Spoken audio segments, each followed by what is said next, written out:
The Tennessee Titans control their destiny in the 2025 NFL Draft as they have the first overall pick, but they also have a lot of other decisions to make as well when it comes to their 2025 roster. My name's Tyler, here with my brother Ryan, and we're going to be doing our first ever mock free agency for the Tennessee Titans in the upcoming 2025 NFL offseason. We're going to break that down here in a second, but before we get into that, if you haven't already, hit that subscribe button, tackle that bell to get notified when new videos come out. Leave a like and a comment. Let us know what you want to see the Titans do this offseason. Ryan, with that being said, let's pull up the free agents here. Let's do So it. we have the free agents here on Over the Cap from like kind of most snaps played to least snaps played. Kind of overall importance from the 2025 roster. And you see here guys like Dylan Redund, Nick Westbrook-Akine, Daniel Brunskill, Daryl Baker as well. These are some of the top players overall when it comes to overall snaps. A couple other guys too, Tyler Boyd, Jerome Baker. He was a linebacker that was in that Seattle trade as well. Sebastian Joseph Day. A lot of I guys that were uh, key figures. I feel like is too strong of a word. Like Dylan Yeah. Redunds and Nick Westbrook-Akine, I think were key figures, but a lot of just good role players. I think at minimum overall. But I think at the same time too, with where the Titans are at, a lot of these guys are expendable, and so that's what Yeah. we're going to talk about in the next slide. But Ryan, especially as the AFC guy, as the Patriots guy, which of these names here do you think would provide the most value to the Titans in 2025? Um, I mean, you kind of went over the top guys there.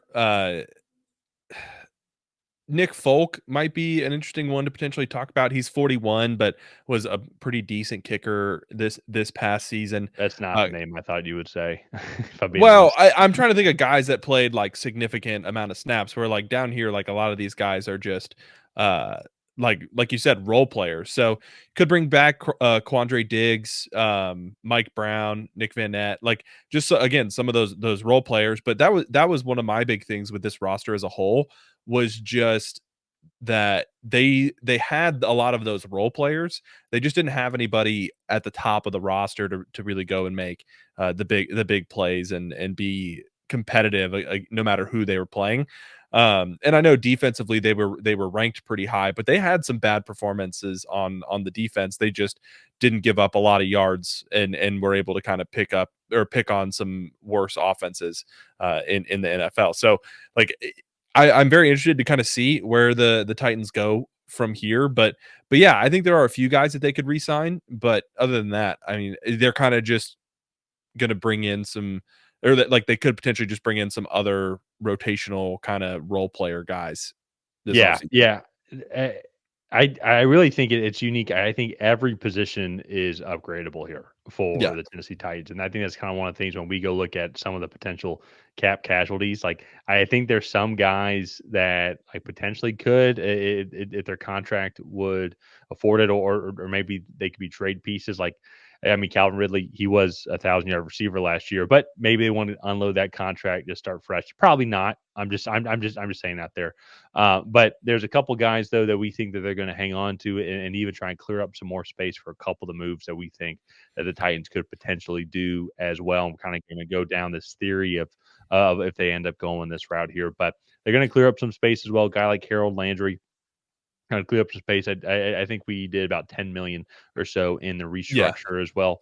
And also too, even before we get into that, the um, Titans are sitting at about a 50 million, 51 million, according to Over the Cap, yeah, before we went into all this stuff. So after all these moves, they're going to be about 71 million before we start adding on some players. But so Harold Landry cleared up some space. Same thing with Jeffrey Simmons as well. I think he was about 5 million, also similar with Lloyd Cushenberry and Chidobe Owozi. These are some of the key guys I think that they're going to build the 2025 season around, especially like yeah, Landry and Simmons as well. There's even two as well.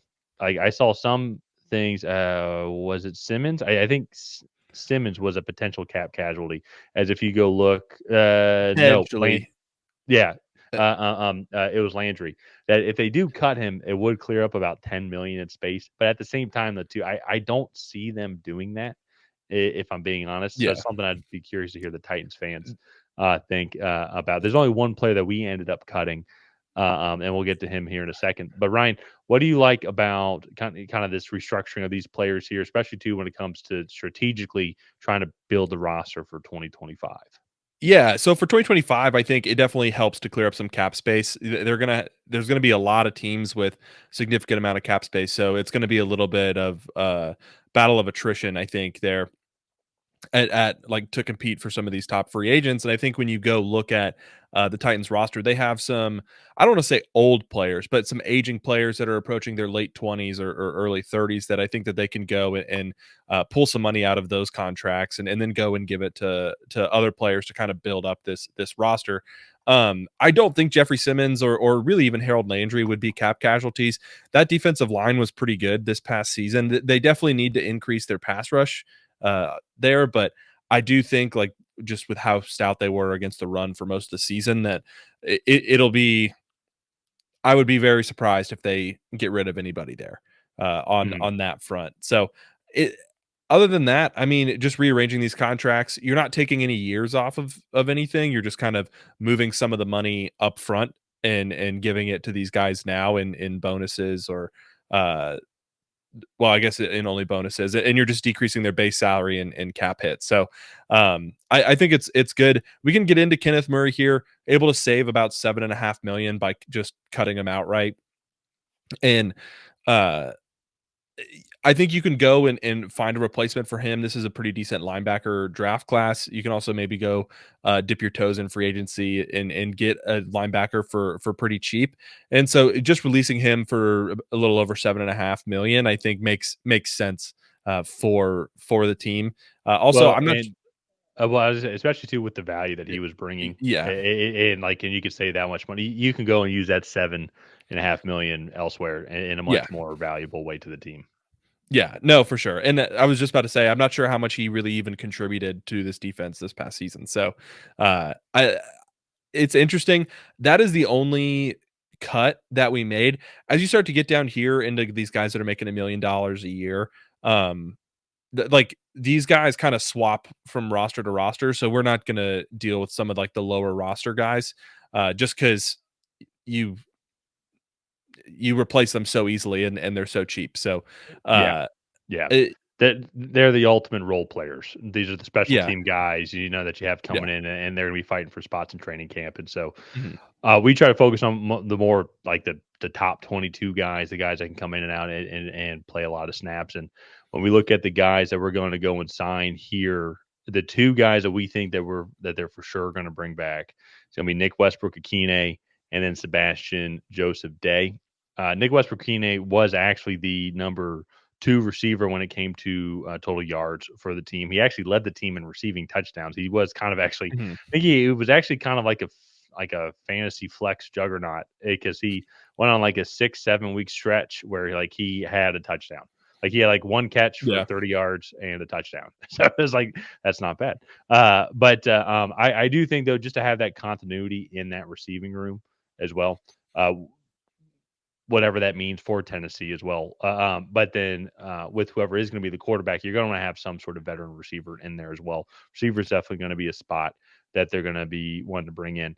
And then Sebastian Joseph Day, we also had them re-signing as well because he was keep that continuity on that defensive line on that front seven as well, like one of the better parts of this team. So bring him back, and I think it was just Ryan. What did we end up doing again? Just a couple Uh, million.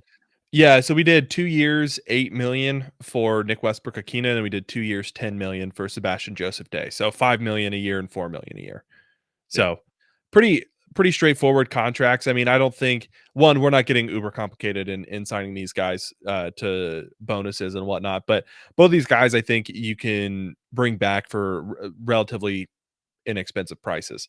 And I think kind of moving on to external free agents now, keeping cutting those guys, restructuring those contracts. I do think you can go out and maybe make a pretty big splash here. So we're gonna go after Trey Smith, the right guard from Kansas City.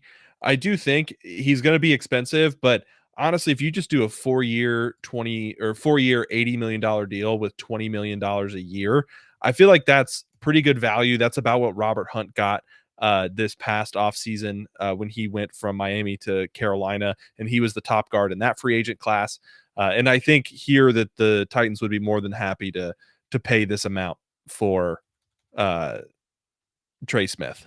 Yeah, yeah, and I think one of the things too is Dylan Redunds was the right guard for the team, and I think even Daniel Brunskillers will play some time there, but like they went back and forth because it just wasn't really very successful, and they've been trying to rebuild this offensive line. I think with some really good players and Peter Skoronski and J.C. Latham on the left side. So I think you go and get the best guard in this free agency class, Yeah. and then whoever the quarterback's going to be, and we're going to address that here in a second, which is like a potential theory that we have, or if you go and do it through the draft as well, then I think you're setting up this quarterback for success, and at least just trying to improve like the continuity of this offensive line and protection of the quarterback as best as you can. You know, it's not Will Levis made a lot of bad mistakes, yes, but also too slight defense. And I mean, slight as a defense.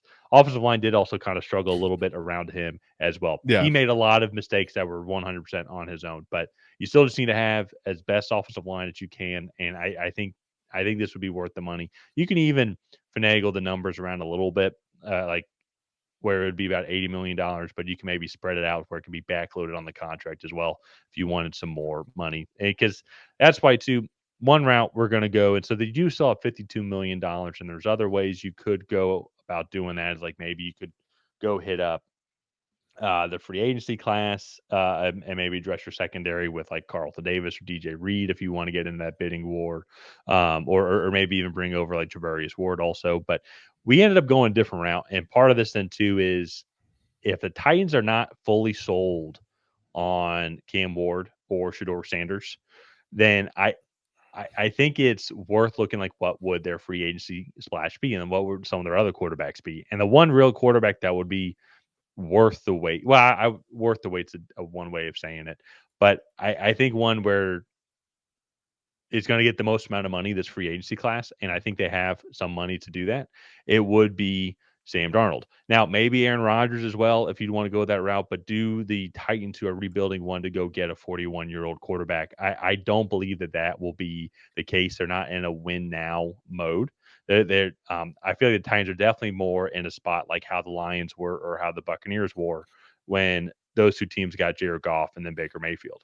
Go and get Yeah. that former top 3 quarterback pick who's kind of been a journeyman, who's turned into a journeyman, had a really good year, um, and then got paid for it. I think that's gonna be the route that they end up going. And we ended up doing 40 million. Baker got 33. I think Jared Goff ended up getting around 40 actually ish. I need to go back and double Yeah. check exactly. But so we just did Daniel Jones 40, got about 40 as well on well a worth it. yeah. And so that's the number, and similar to Trey Smith as well, is they could backload it, they can give in guarantees, they can move some money around as well to figure that out. But from there, though, you also then this if they go this route, then that means you get Travis Hunter with your first overall pick, you get a lockdown corner, go across from L'Jarius Sneed, who you didn't really get to see too much of last year, and then with your second pick, that's going to be a prime spot, I think, to go get one of the top second round receivers. Go get a Jack Bash, a Jalen Royals, Jaden Higgins. Go get a lot of these other guys so that Mhm. he can go and throw to. And you still have a little bit of money too to maybe go and do a little dumpster diving as well to go get like a Elijah Moore or maybe even a like Rondale Moore as well, who tore his ACL with the Falcons last year, but a guy that can come in cheaply and come and contribute. Yeah, no, and I do think too, just Sam Darnold has now proven at the NFL level that he has the ability to play at a very high level. Now, is he gonna take the Titans to a Super Bowl? That's neither here nor there, but I do feel like if the Titans do a good job like the Lions did of surrounding him with talent, then I really think we could talk about like a Super Bowl caliber team there in Tennessee. And I feel like too, I'm personally not sold on the QBs in this at the top of this draft. And so for me, I would be much more willing to pay Sam Darnold in a weak QB class, take the risk. If he stinks, you have probably one more year of guaranteed money. You can go up and draft the quarterback of the future in 2026. And then from there, you can kind of keep going on your rebuild. And so, yeah, it's a lot of money. to pay what's been a journeyman quarterback.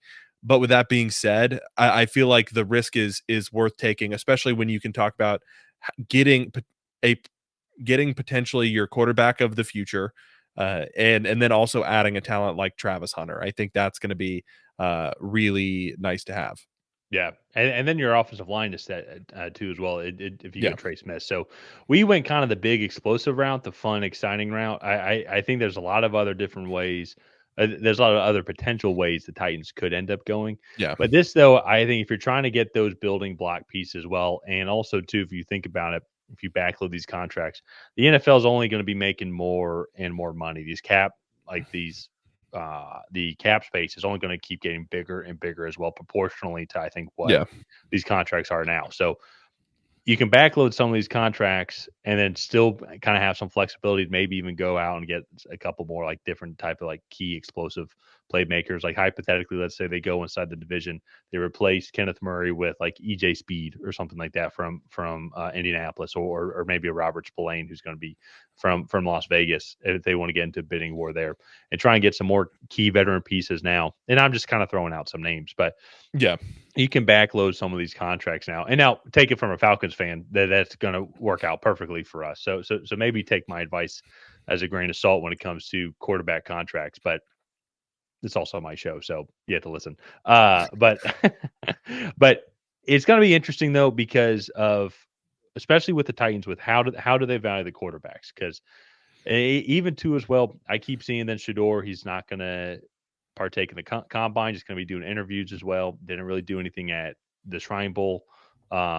It makes me kind of think then too. One of his weakness was like arm strength was, and I like what I saw on film from him, but I also think it makes me wonder like, do they know something that we don't know in comparison to the Shador Sanders side? So he doesn't want to give himself like a look bad yeah, among Curtis Rourke or something or someone like that, a guy who's going to be like a day 3 pick at best. So that's yeah. why I think it's going to be interesting if you're the Titans because yeah, like you really only have 2 options at quarterback, and it's not even like they're that great. So what are your other free agency options that you're going to go through? So it's going to be fascinating to see.